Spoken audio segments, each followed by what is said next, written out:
Secondary school के admission के बारे में और उनके सब्जेक्ट्स के बारे में इंडिया या पाकिस्तान से न्यू आते हैं, ग्रांट्स अवेलेबल होती हैं। What's the story guys? How are you? This is Dhruv. Welcome to the new vlog. Sorry यार, vlog आने में थोड़ा सा लेट हो गया। लास्ट वीक से मैंने कुछ डाला नहीं क्योंकि मेरे आँख में थोड़ा इन्फेक्शन हो गया था, तो मैं डॉक्टर के पास गया, दवाई शवाई खाई, अब थोड़ा ठीक है, अब बेटर है आगे से। तो आज के व्लॉग में हम बात करते हैं सेकेंडरी स्कूल के एडमिशन के बारे में और उनके सब्जेक्ट्स के बारे में कि क्या क्या सब्जेक्ट्स होते हैं।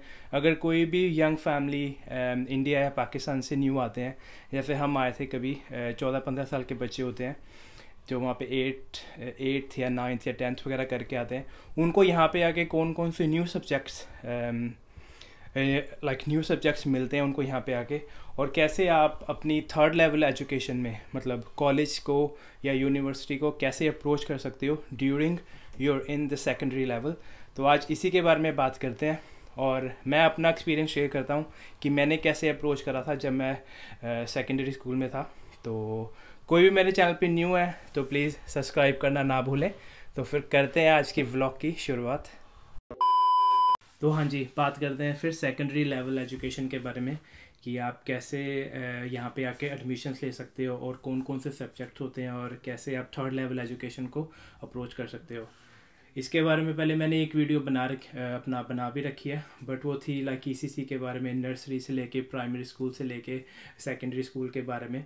बट अगर आपने वो वीडियो नहीं चेक करी है तो प्लीज़ उसको ज़रूर चेक करें, उसका लिंक मैं अपने डिस्क्रिप्शन में नीचे छोड़ दूँगा। और ये वीडियो है वो वाली, इसमें मैंने बताया था कि छोटे बच्चों के लिए स्पेशली कि आफ्टर स्कूल क्या कुछ होता है और मॉन्टेसरी वगैरह प्राइमरी स्कूल में क्या कुछ होता है। जो आज का व्लॉग है मेन सेकेंडरी स्कूल्स के बारे में।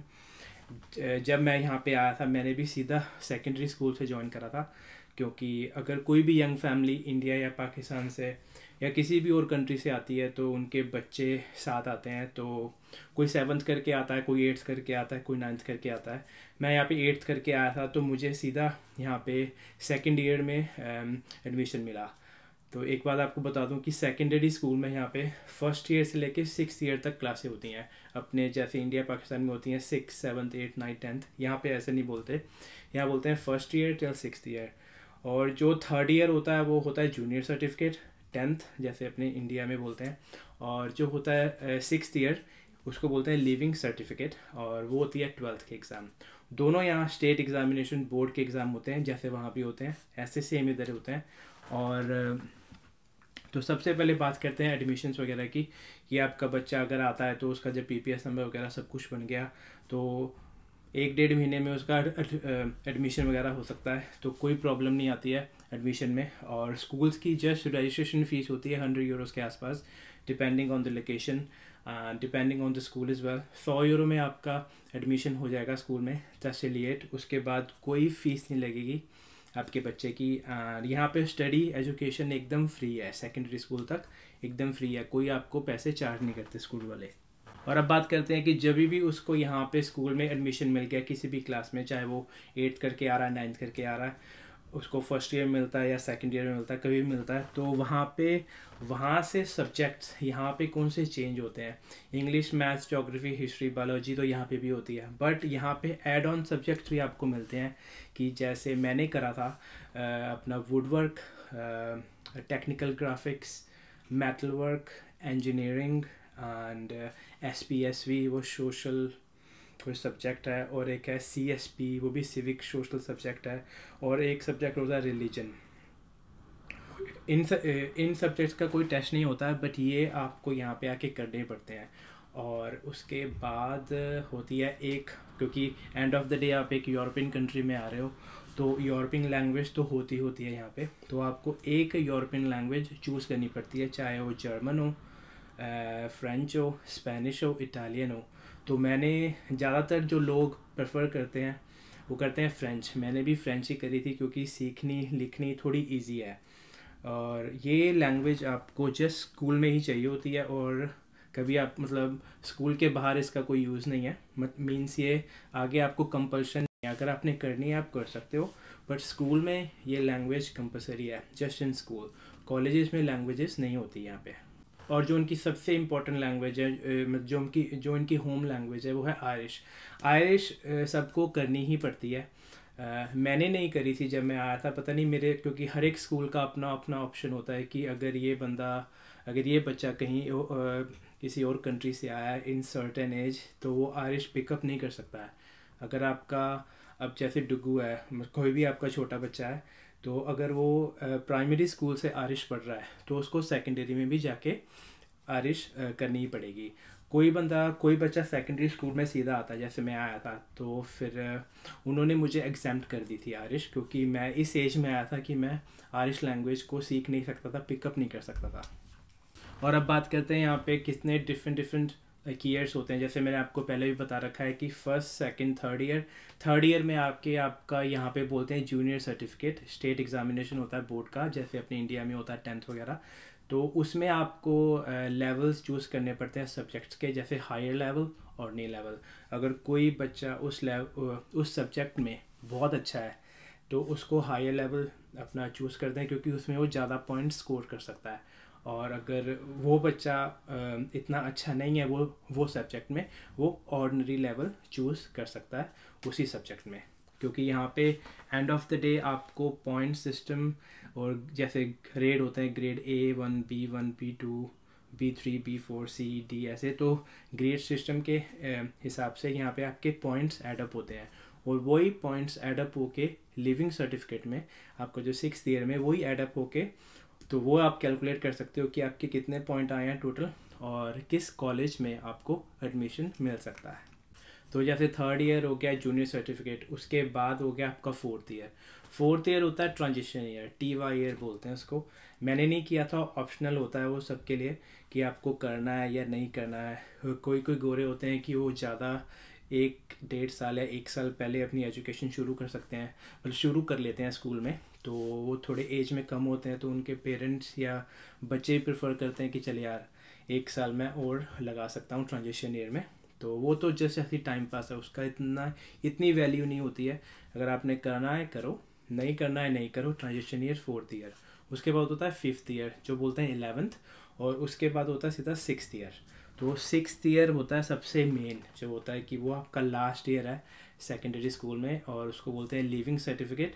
उसके अंदर भी आपके स्टेट एग्जामिनेशन होते हैं, और उसके बेसिस पे ही आप आगे अपने कॉलेज को अप्रोच कर सकते हो कि आपने कितने हाई लेवल करे हैं, कितने ऑर्डिनरी लेवल करे हैं, और टोटल आपके कितने पॉइंट्स ऐडअप हुए हैं।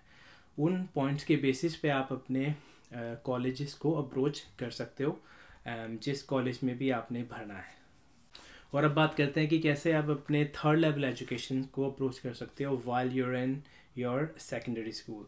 तो जो होता है लास्ट के 2 साल होते हैं ना, अपना 5th और 6th ईयर, यहाँ पे आपके स्कूल वाले ही आपको गाइड करना शुरू कर देते हैं कि आपके कौन से सब्जेक्ट्स हैं और कितने आप पॉइंट स्कोर कर पाओगे, कौन से सब्जेक्ट्स में आप हायर लेवल ले सकते हो, कौन से में ऑर्डिनरी लेवल ले सकते हो। End of the day is your choice, but teacher आपको गाइड करेंगे कि कौन से सब्जेक्ट्स में आप अच्छे हो, कौन से में इतने अच्छे नहीं हो। तो आप खुद देख के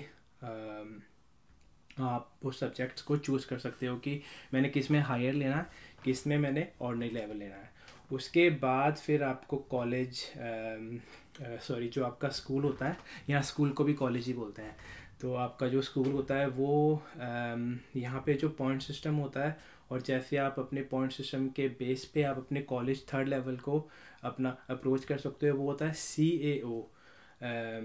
तो आप CAO के द्वारा, मतलब सेंट्रल एप्लीकेशन ऑफिस, ये सेंट्रल एप्लीकेशन ऑफिस होता है, उसके पॉइंट्स बेसिस पे आप अपनी एप्लीकेशन फॉर्म वगैरह भर सकते हो। सारा कुछ आपको आपके स्कूल में ही प्रोवाइड करेंगे, वो सारा कुछ स्कूल में होगा। और 1 साल पहले ही, जैसे आप 6th ईयर में हो, तो वहीं से ये जर्नी शुरू हो जाएगी कि आपको अपने अगर आप डबलिन में रहते हो या किसी कंट्री साइड में रहते हो, कॉर्क, गॉलवे, कहीं भी रहते हो आप, तो वहाँ पे आपको उसी एरिया में अगर आपने कॉलेजेस देखने हैं तो उस कॉलेजेस की सारी डिटेल आपको आपका स्कूल देगा। स्कूल में ही होगा सब कुछ कि इस कोर्स में कितने पॉइंट हैं, इस कोर्स के लिए आपको कितने पॉइंट चाहिए, इस कॉलेज के लिए, इस डिफरेंट लोकेशन में जो कॉलेजेस हैं सबके पॉइंट्स लिखे होंगे। ये आपको सारा कुछ आपका स्कूल ही प्रोवाइड करेगा। तो वो फिर सीईओ के थ्रू आपको स्कूल में ही एप्लीकेशन फॉर्म देंगे। तो आपको हर एक अपना जहाँ पे आपने एडमिशन लेना है, मतलब you get first choice, second choice, ऐसे आपको 8-9 चॉइसें आप उस फॉर्म में भर सकते हो कि मुझे थर्ड लेवल एजुकेशन जो मेरी फर्स्ट चॉइस है वो यहाँ होगी, सेकंड यहाँ होगी, थर्ड यहाँ होगी। अपने आप पॉइंट्स जो उनके लास्ट ईयर के